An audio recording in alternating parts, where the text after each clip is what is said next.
देता ना दशमलव भारत तो यूं चांद पे जाना मुश्किल था। आखिर शून्य और दशमलव भी तो भारत ने ही दिए हैं, क्योंकि इन दोनों के बिना गणित किसी काम का नहीं और गणित के बिना चांद पर जाया नहीं जा सकता। चंद्रयान 3 की आर्टिफिशियल इंटेलिजेंस ने आखिरी घड़ी में कमाल कर दिखाया। इसरो की ऑटोमेटिक लैंडिंग टेक्निक थी इतनी बेमिसाल, जिसे देखकर दुनिया की हर जुबान पर है हमारे देश का नाम। चंद्रयान 3 के सामने फेल हुए नासा, रूस और चीन के महंगे अंतरिक्ष यान। दोस्तों, 20 अगस्त के दिन रूस के लूना 25 के क्रैश होने के बाद सारी दुनिया की नजर हमारे चंद्रयान 3 पर थी और हम भारतीयों के बीच बड़ा कौतूहल सा था। चारों तरफ विक्रम लैंडर की सॉफ्ट लैंडिंग की बातें चल रही थी। इसी बीच हमारे चंद्र देवता से इतनी बड़ी सफलता मिली, जिसे देखकर हर भारतीय का सर गर्व से ऊंचा हो गया। पूरी दुनिया में भारत की इस सफलता की चर्चाएं हो रही हैं और चंद्रयान 3 के विक्रम लैंडर ने चांद के दक्षिणी ध्रुव पर सफलतापूर्वक लैंडिंग करके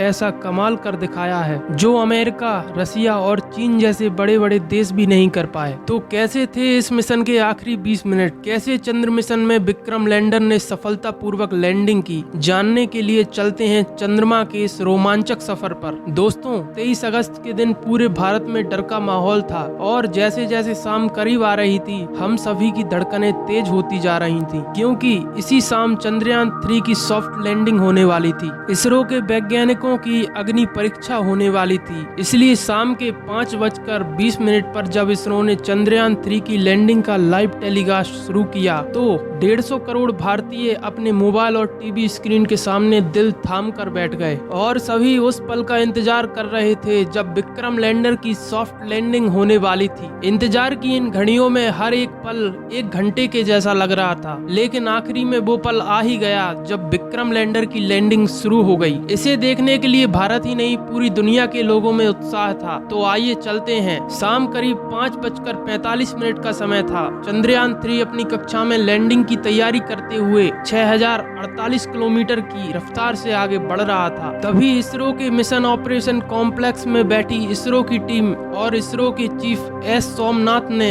आखिरी बटन दबाया और इसके ALS यानी ऑटोमेटिक लैंडिंग सीक्वेंस को एक्टिवेट कर दिया और अब इसरो का काम पूरा हो चुका था। इसरो अब सिर्फ बैठकर देखने वाला था और विक्रम लैंडर अपने आप खुद को कंट्रोल करने वाला था। इस कमांड के एक्टिव होने के बाद विक्रम लैंडर ने अपना काम करना शुरू कर दिया और अपनी ऑर्बिट को छोड़कर चंद्रमा की तरफ बढ़ने लगा। दोस्तों, लैंडिंग के पहले पड़ाव में लैंडर ने 30 किलोमीटर की ऊंचाई से चांद की सतह की तरफ बढ़ना शुरू किया, जिसे रफ ब्रेकिंग फेज भी कहते हैं। शुरुआत में इसकी रफ्तार 6000 किलोमीटर प्रति घंटा थी, लेकिन इसके अपने चारों डी बूस्टर इंजन को ऑन करने से धीरे धीरे रफ्तार कम होने लगी। लगभग 11 मिनट 30 सेकंड के बाद इसने अपनी रफ्तार को 1300 किलोमीटर पर आवर कर दिया था और ये सतह से सिर्फ 7.5 किलोमीटर की ऊंचाई तक पहुंच गया था। इसके साथ ही रफ ब्रेकिंग फेज का अंत हुआ और दूसरा फेज शुरू हुआ। अपने लैंडिंग मिशन के इस पड़ाव में चंद्रयान 3 के विक्रम लैंडर ने 2 महत्वपूर्ण काम किए, जिसमें पहला था 2 सेंसर्स को ऑन करना, जिनका नाम था कारा और लासा, और दूसरा काम था चांद की सतह से अपनी ऊंचाई को कम करते हुए 6.8 किलोमीटर तक लाना। ये दोनों काम करने में इसे महज 8 से 10 सेकंड का समय लगा।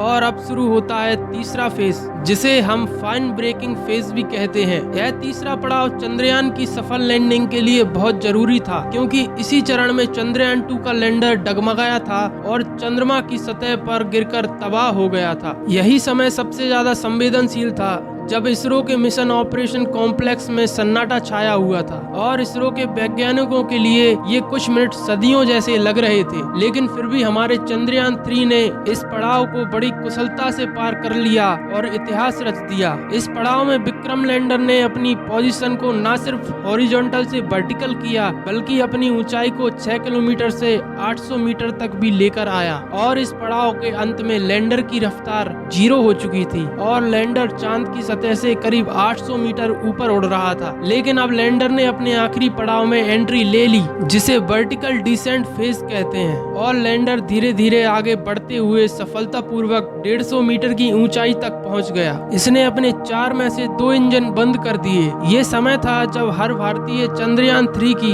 सफलता के लिए प्रार्थना कर रहा था। इसी बीच इसके अंदर लगे 11 कैमरा और 9 सेंसर्स भी अपना काम करने लगे और सेफ स्पॉट ढूंढने लगे। लैंडर के ऑटोमेटिक लैंडिंग सीक्वेंस, कैमरा और इसके सेंसर्स ने रियल टाइम डेटा के जरिए कुछ ही सेकंड में सॉफ्ट लैंडिंग कर ली और अगले ही पल विक्रम लैंडर ने चंद्रमा की जमीन पर अपने पैर जमा लिए। इस ऐतिहासिक जीत का जश्न पूरे भारत में मनाया जाने लगा। दोस्तों, चंद्रयान 3 की ये जीत भारत के लिए इसलिए मायने रखती है क्योंकि इस मिशन के साथ भारत ने वो कर दिखाया जो बड़े बड़े देश भी नहीं कर पाए, और भारत पहला देश बन गया जो चंद्रमा के साउथ पोल पर पहुंचा है। इतना ही नहीं, रूस ने अपने लूना 25 मिशन में 1600 करोड़ रुपए खर्च किए थे और फेल भी हो गया। चीन के मून मिशन का बजट 2000 करोड़ रुपए था और ये सब चंद्रमा के साउथ पोल पर भी नहीं पहुंच पाए, जबकि भारत ने अपना चंद्रयान मिशन महज 615 करोड़ रुपए में ही कर दिखाया। और आज हर भारतीय का सर गर्व से ऊंचा हुआ है और इस दुनिया ने जाना है कि हम हमेशा विश्व गुरु रहेंगे। दोस्तों, अगर आपको चंद्रमा पर विजय का ये सफर पसंद आया तो कमेंट जरूर कीजिए,